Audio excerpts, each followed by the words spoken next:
All right, good evening, everyone. I'd like to call this village board meeting to order, this virtual village board meeting to order. We are meeting again virtually tonight as it is not practical or prudent for us to meet in person yet at this time. I see we do have 25 panelists from the village and then an ever increasing number in the public. So it looks like we'll be very close to that 50 number or more again tonight. So we are meeting again virtually tonight. Would you all please rise and join the village board in the Pledge of Allegiance? I pledge allegiance to the flag of the United States States of America and to the republic for which it stands, one nation, under God, indivisible, liberty with liberty and justice for all. With liberty and justice. Thank you. Would the clerk please call a roll? Trustee Rosenberg, Here. Trustee Tinaglia, Here. Trustee Schwingbeck, Here. Trustee Padovani, Here. Trustee Scaletta, Here. Trustee Baldino, Here. Trustee Canty. Here. Trustee LaBedz, Here. President Hayes.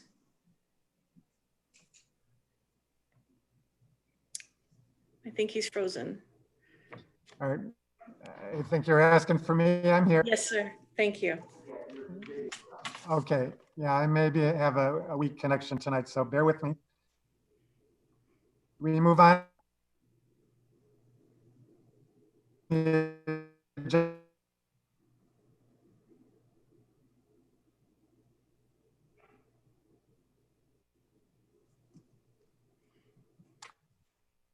If not, I'd entertain a motion. Mayor, we didn't hear what you just said. You were frozen. Okay. How about now? I can hear you now, but we didn't hear anything you said before that.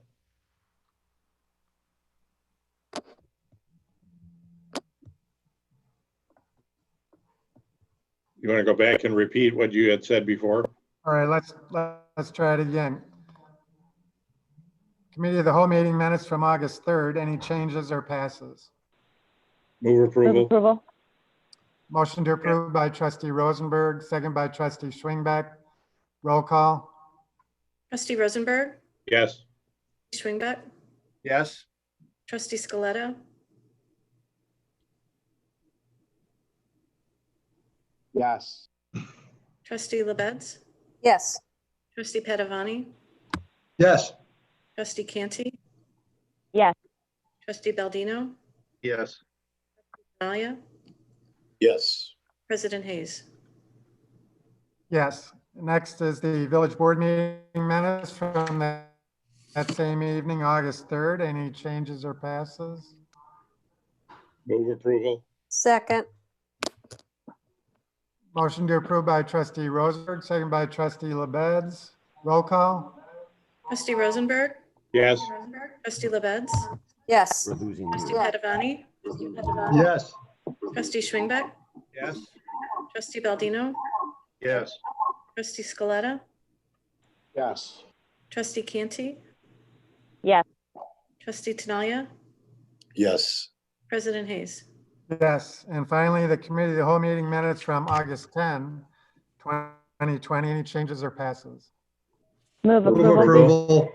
Second. All right, we had a bunch there. Who made the motion? Trustee Canty, seconded by Trustee Rosen. Trustee Rosenberg. Roll call. Trustee Canty. Yes. Trustee Rosenberg, Yes. Trustee Tinaglia, Yes. Trustee Baldino, Yes. Trustee LaBedz, Yes. Trustee Schwingbeck, Yes. Trustee Scaletta, Yes. Trustee Padovani, Yes. President Hayes. Yes. We move on then to presentations. Mayor, we got the warrant We, register.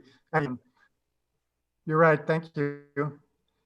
Trustee Rosenberg, let me call on you for that. Thank you, Mayor Hayes. I move approval of the warrant register with a check date of August 15, 2020 in the amount of $3,681,974.32. Second. Second. All right, motion by trustee Rosenberg, second by trustee Canty. Any questions or comments from the board? Anything from the audience? Seeing none, roll call. Trustee Rosenberg, Yes. trustee Canty, Yes. trustee LaBedz, Yes. trustee Scaletta, Yes. trustee Padovani, Yes. trustee Tinaglia, Yes.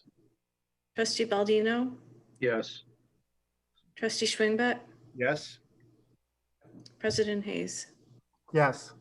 Well, now we move on to presentations. And again, regarding diversity, equity, and inclusion, we on the village board have received a number of emails, letters, phone calls, various communications from residents and non-residents as well regarding diversity, equity, and inclusion in the village of Arlington Heights and surrounding areas.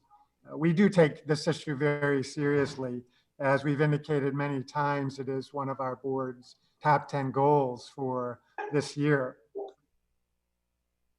The request, a couple of the requests that we've received, one is to make a very strong statement village-wide on diversity, equity, inclusion, and another is to create a diversity, equity, and inclusion commission.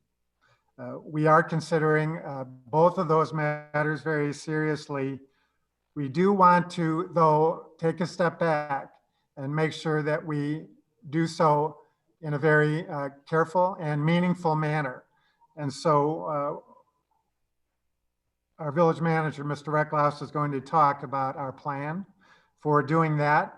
One of the things that I see in the request to create a commission is that it would address matters in all of local governance.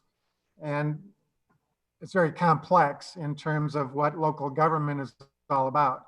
So I think we have to include in whatever we do here at the village our other local governmental bodies. And so that would include the park district, our school districts, and the library as well, perhaps the townships. And so we do want to make sure that we do it right and that we involve the community in all aspects of these policy-making decisions. And so with that introduction, I would call on Mr. Recklaus to give us an update in terms of where we're at in this process.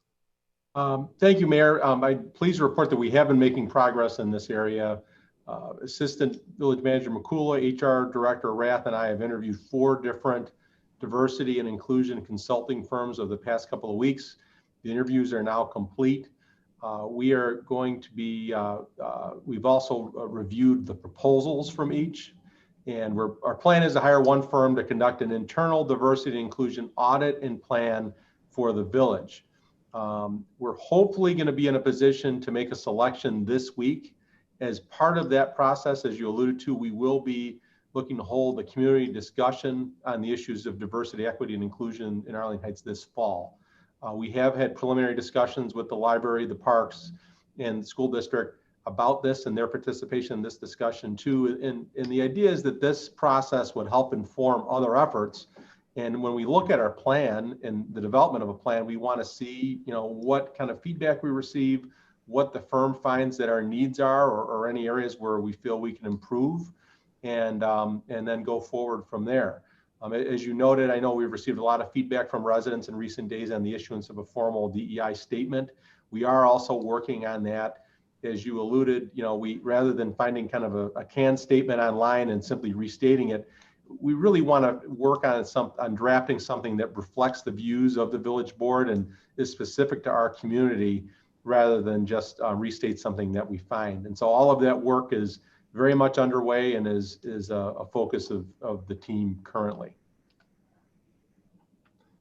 Right, thanks, Randy. Trustee Canty. Just a quick question, Mr. Mayor, if I may. Randy, do we need to wait for the consulting firm before we can have a community meeting? Could we have one community meeting before the month end, and then perhaps a subsequent meeting once the consulting firm comes in? What I would recommend is that we do it, you know, I would like to get the firm on board, given their expertise on how to have these types of discussions, and kind of facilitate the meeting and, you know, help us create a meaningful dialogue. You know, I think talking about this issues, I don't think, you know, we want to do something that's, and I know you're not calling for that, where it's kind of a simple discussion. I think we want to make sure we do this in a thoughtful and meaningful way that's really going to provide input to us. Obviously, we'll do whatever the board wills on this, but that's what I would advise, is that that's part of what that responsibility of that firm would be. And like I said, we're very close to kind of having an agreement with a firm. We hope to do that in the next couple of days here, and then we'll be able to have a timetable, more detailed timetable, probably very shortly before the board. Thank you. Any other questions or comments from the board? All right. Seeing none, Trustee Rosenberg. So question, Randy, when we go about this process, are we going to involve the other taxing bodies to be part of this from the onset, or is this something that we'll initiate and then they will join in? Just curious if you had any thoughts on how you were going to go about this. My initial thought, and what I've spoken to the other taxing bodies, at least on a preliminary basis, is that they would be involved in the community meeting portion of it. And that would be something that all of us could take the input and feedback we receive from that and apply that to our own organizations. You know, what each of the other taxing bodies does with the information is really kind of up to them. But, you know, for us, we would use it as part of to kind of inform our audit and plan. Other question, as far as your choice that you're going to make, will we know about that before it's finalized, or will we be part of the process to approve this? The board will have to approve the contract. Okay. So we'll get the information beforehand. Yeah. Yeah, we'll be making a recommendation, I should say, on a finalist, and the final approval is with the board. Okay. Thank you. And just to follow up on that, I think it really is important to get this consultant on board for the expertise that they will provide. You know, I think it's critical that we integrate all the different governmental bodies into the process one way or another. And I know I don't have the expertise to determine exactly how that could be done or has been done in other communities successfully and effectively in the past. And so I would be looking certainly to our consultant for guidance on that in terms of how we can work together with other governmental bodies with the ultimate goal of increasing the diversity, equity, and inclusion in the village of Arlington Heights as a whole. And so I think it's important to get them on board. All right, if no other questions from the board, Trustee Rosenberg.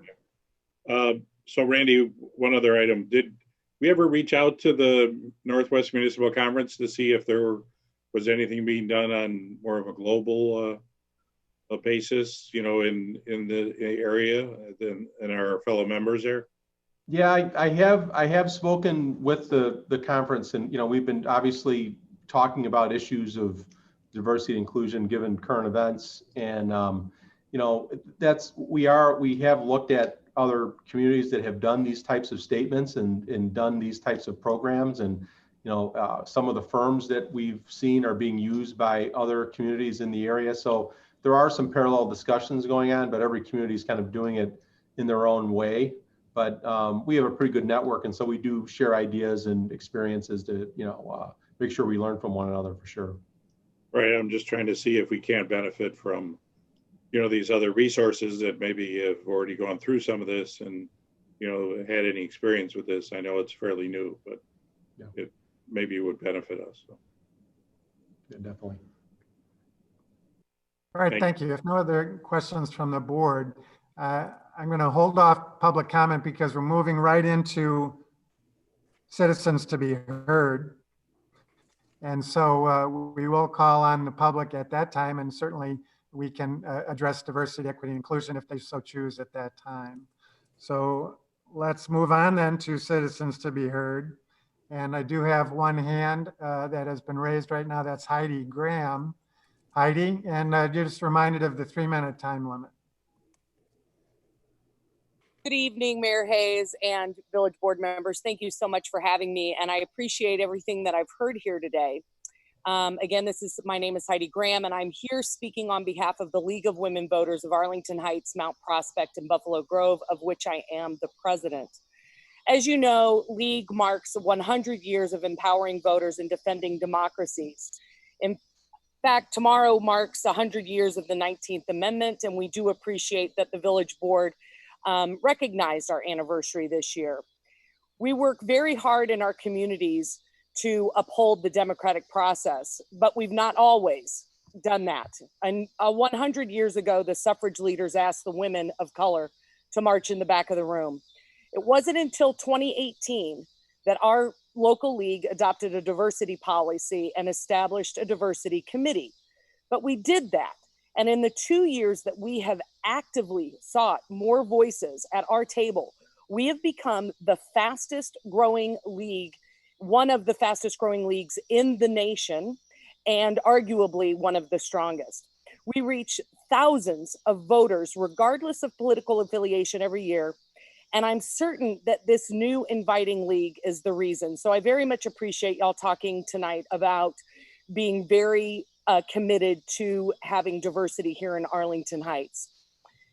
I want to offer our services. The League has 100 years of leading thoughtful discussions. In fact, each and every one of you have participated in one of our candidate forums, which is essentially a community conversation.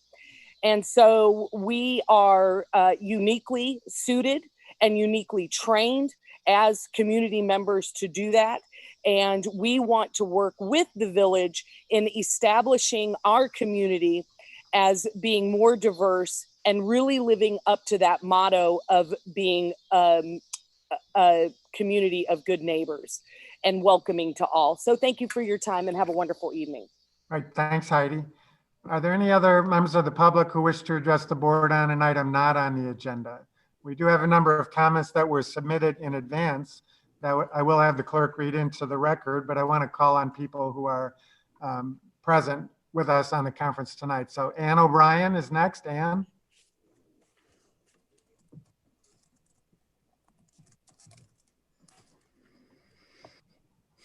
Yes, sorry.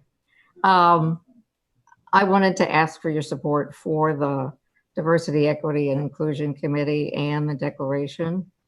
I've lived in Arlington Heights for 42 years, but I grew up in the Deep South, and I moved to the Chicagoland area 49 years ago. And I was shocked at how little diversity there was.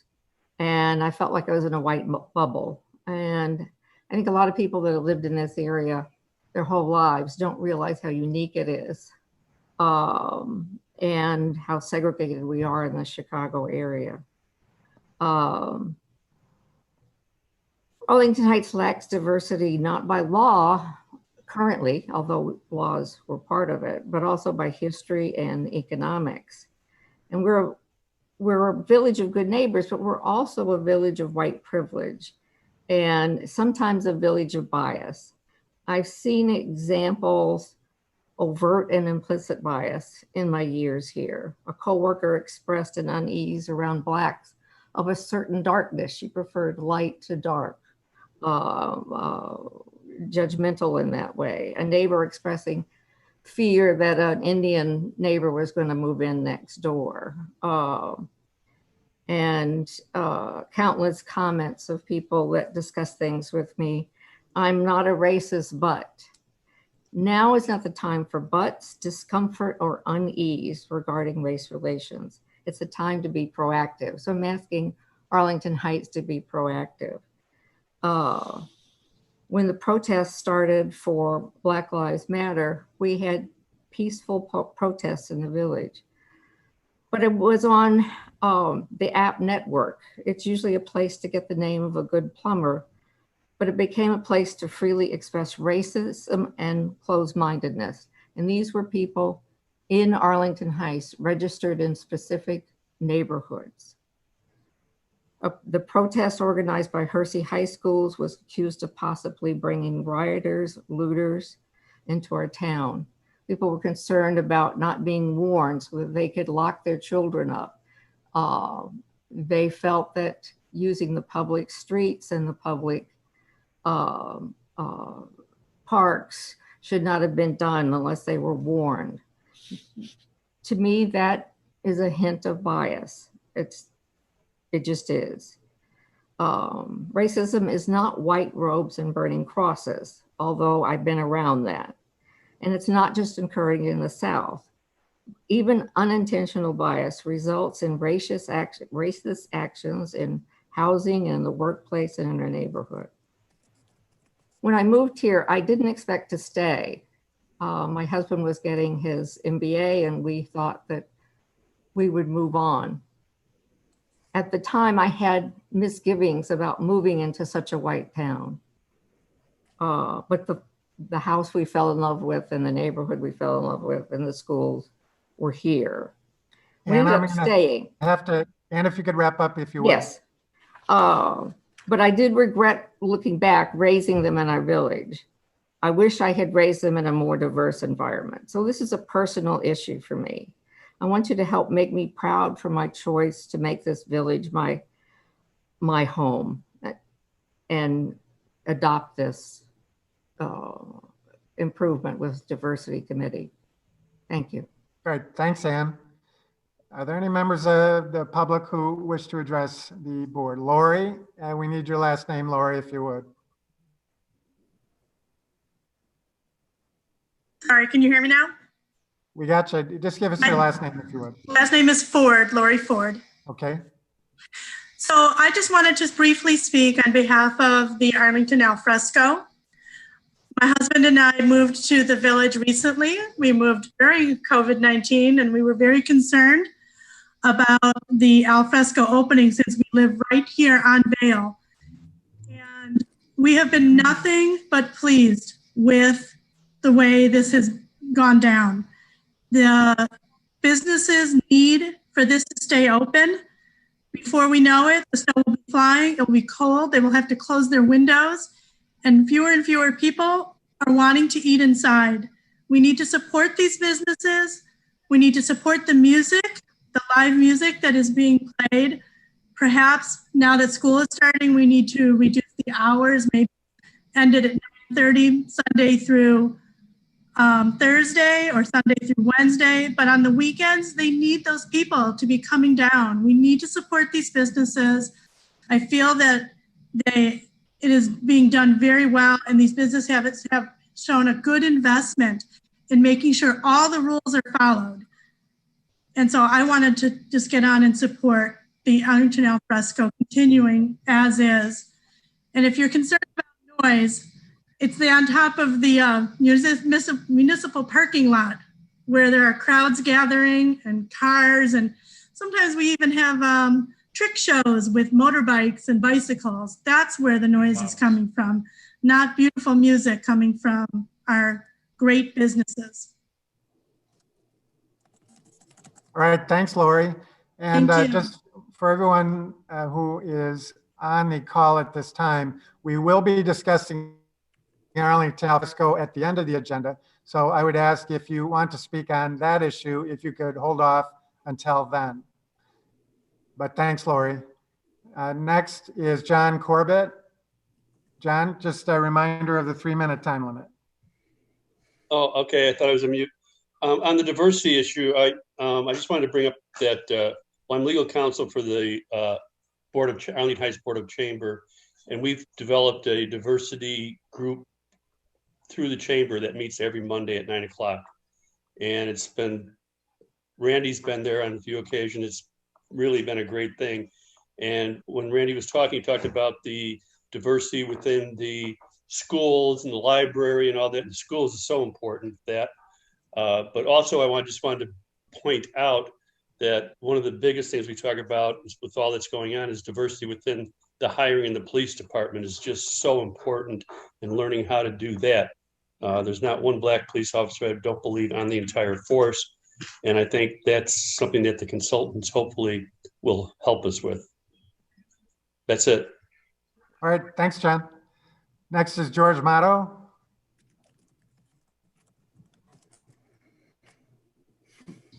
Thank you, Mayor Hayes. I was on another meeting earlier. I just wanted to, again, add my voice in support of the task force or a commission on diversity, equity, and inclusion in Arlington Heights. We discussed it in the past, and I believe that was a recommendation that I made not only I made several months ago. So I just wanted to publicly support that again. Thank you. All right, thanks, George. Anyone else wish to address the board on an item not on the agenda?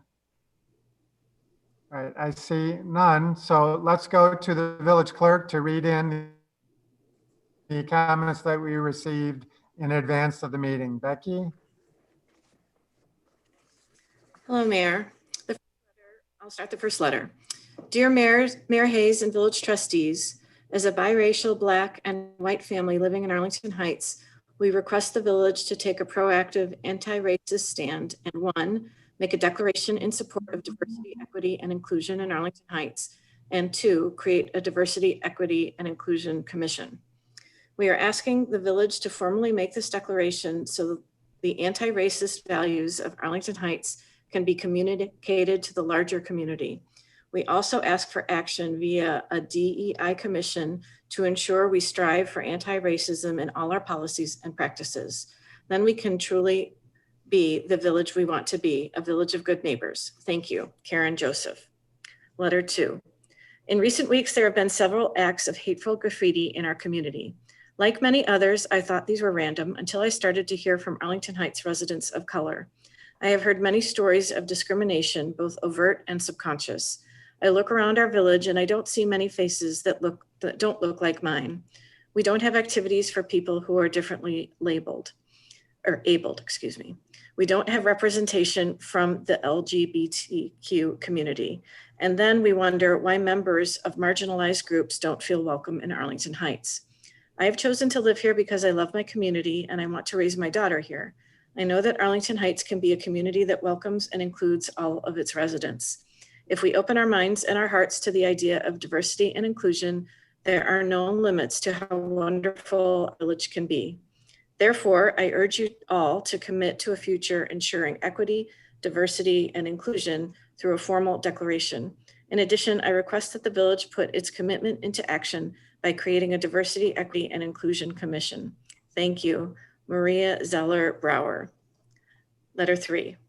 As a resident parent and small business owner in Arlington Heights, I'd like to express my support for the creation of a diversity, equity, and inclusion committee in our community and for the village to issue a declaration of Arlington Heights' commitment to diversity, equity, and inclusion. Both of these steps are necessary for our village to take a stand against hate and injustice. First, issuing a formal declaration of Arlington Heights' commitment to diversity, equity, and inclusion codifies our stance as a community and serves as a standard against which future decisions can be measured. Second, engaging a diverse committee of community volunteers will provide a variety of perspectives on issues and decisions, helping to ensure every decision made is true to our DEI commitment and advances justice in our community. We need this. For our neighbors who feel disenfranchised in this community, for our kids who need to see the community stand up against hate, and for all of our residents who deserve equity and justice in the village they call home. Thank you, Jackie Devine. Letter 4. Arlington Heights is a wonderful place to live. Taking action to support diversity, equity, and inclusion will make our village even better. We all know about the recent increase in racist vandalism that has been reported in the news. There is also a subtler but just as hurtful racism and bias in our village reflected in hurtful comments regarding one's race. Children have been told that they are not invited to parties because of their race. Recently, a young biracial girl was told to tell people she was just white by a restaurant owner. These comments may not make the news, but they occur often and hurt the same. By modeling anti-racist behavior and behavior that values diversity, equity, and inclusion, residents and patrons will know that they live, shop, or work in a village that supports them, regardless of their race. I ask that Arlington Heights join the ranks of many other villages and cities throughout Illinois and the United States by creating a Diversity, Equity, and Inclusion Commission and by publicly adopting a declaration on diversity, equity, and inclusion. These are easy steps the local government can take that will have a meaningful impact. Thank you, Angie Hamada. Dear Village Board, letter 5. Dear Village Board of Trustees, during May 31 through June 23, Arlington Heights saw blatant racist graffiti located around our town that included symbols such as the swastika and KKK. In those 24 days, 13 hateful acts were committed. While the offender of these events was caught, there has been more examples that have happened since. A local Lutheran church has seen graffiti on their signs stating Black Lives Stuck, as well as the sign being ripped. I have been a resident of this community for 6 years and chose to raise my young family here, looking forward to carrying on our motto of a city of good neighbors. But we cannot live up to this motto without acknowledging these hateful acts, being self-aware of the work that we have to do, and making sure that Arlington Heights is a village for everyone, no matter their race, gender, ethnicity, sexual orientation, identity, etc. I urge the mayor and the Village Board of Trustees to work with your fellow trustees to adopt the declaration and form a diversity, equity, and inclusion subcommission to demonstrate the importance you and our village representatives place on truly being a city of good neighbors. Sincerely, Karina Santa Maria. Number 6, I'd like to submit the following public comment for tonight's Village Board meeting. I'm a 24-year resident of Arlington Heights, and I support the adoption of a diversity, equity, and inclusion policy and the assembly of a DEI commission by the village. We are a city of good neighbors, and we need to demonstrate our commitment to provide a safe, welcoming environment for all our residents, employees, and visitors, regardless of race, religion, ethnicity, gender, or sexual orientation. Thank you, Colleen Cave. Number 7. I was angry and heartbroken to hear of the recent acts of hateful graffiti in our community. As word of these incidents made their way into our local friend circles and various community groups, we expressed our outrage, but learned these incidents were not isolated, just more public. We heard from many residents of color and marginalized groups who have not felt safe or welcome in Arlington Heights for some time, due to frequent microaggressions and more overt acts of discrimination/racism. As a mom of 2 children, my heart breaks for these families. All kids deserve to grow up in a community that is inclusive and accepting, regardless of their race, gender, and sexual orientation. I know that Arlington Heights can be that community with your help. Please take a stand against these acts by issuing a formal declaration and implementing a diversity, equity, and inclusion commission for Arlington Heights. Let's celebrate our diversity and show our residents that it is a welcome place for all. Thank you, Laura Mantell. Number 8, to the Village Board, I am a village resident of several years and request that the village formally put forth a diversity, equity, and inclusion declaration, as well as create a diversity, equity, and inclusion committee to maintain a focus and create a more substantive response to this important issue. The residents of the village need the board's leadership to help ensure that Arlington Heights is a desirable place for people of all backgrounds to live, work, and patronize. It is the responsibility of all of us in the community to enact policies and take action to create a truly inclusive community. We must all work to do this. It is critical that the village be affirming to all people. While we cannot control who chooses to live or work here, we absolutely can create the welcoming and inclusive environment necessary to attract the more diverse population we should aspire to. Thank you for your attention and commitment to this vital issue. Regards, Will Stevens. Number 9. To the Village Board, I have been a resident of Arlington Heights for 6 years, and the issues of diversity and inclusion are of the utmost importance to me. I request that the village formally put forth an anti-racist declaration, as well as create a diversity, equity, inclusion committee to commit to working on this important issue. The residents of the village need the board's leadership to create change and make Arlington Heights a desirable place for people of all backgrounds to live, work, and patronize. It is the responsibility of community members as well as government representatives to enact policies and take action